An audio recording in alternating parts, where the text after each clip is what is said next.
patay na ang tao, wala ka nang magagawa sa tao na yun. Para ipanalangin mo pa, ipagdasal mo pa ng 40 araw, 40 gabi, ipamisa mo pa, hindi mo na mababago yung kapalaran nun. Ang patay hindi dinadasalan. Ang patay kasi kahit ano, pandasal ang gawin mo, wala ka nang magagawa eh. Sa Ecclesiastes 9:10 yun.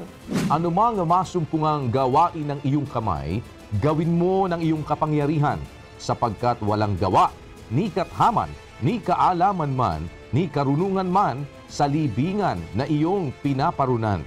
Wala nang gawa, wala nang katha, wala nang kaalaman, walang karunungan, sa libingan.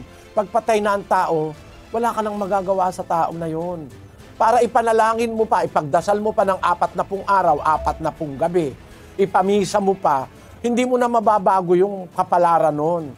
Kaya habang buhay tayo, dapat na tayong maglingkod, kumilala sa Diyos.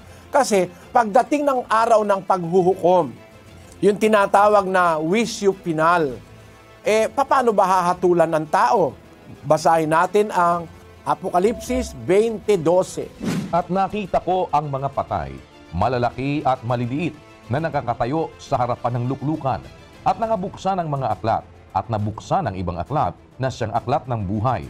At ang mga patay ay hinatulan ayon sa mga bagay na nasusulat sa mga aklat, ayon sa kanilang mga gawa.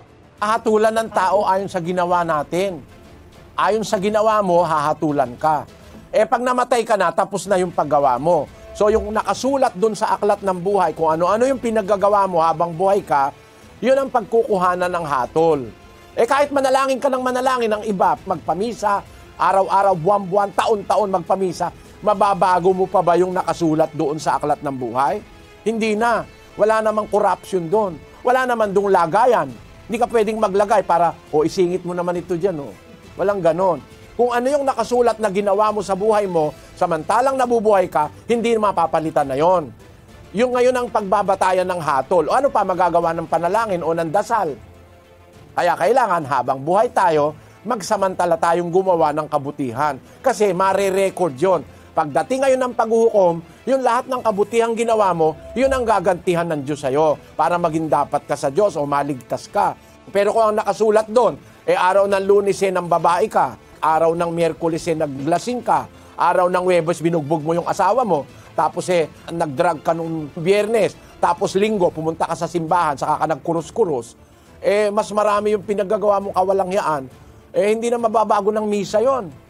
Hindi na mababago yun ng dasal ng mga tao kahit ilampung taong ka pang ipagdasal. Kasi sabi nga ng Biblia, nakarecord na yun sa aklat ng buhay.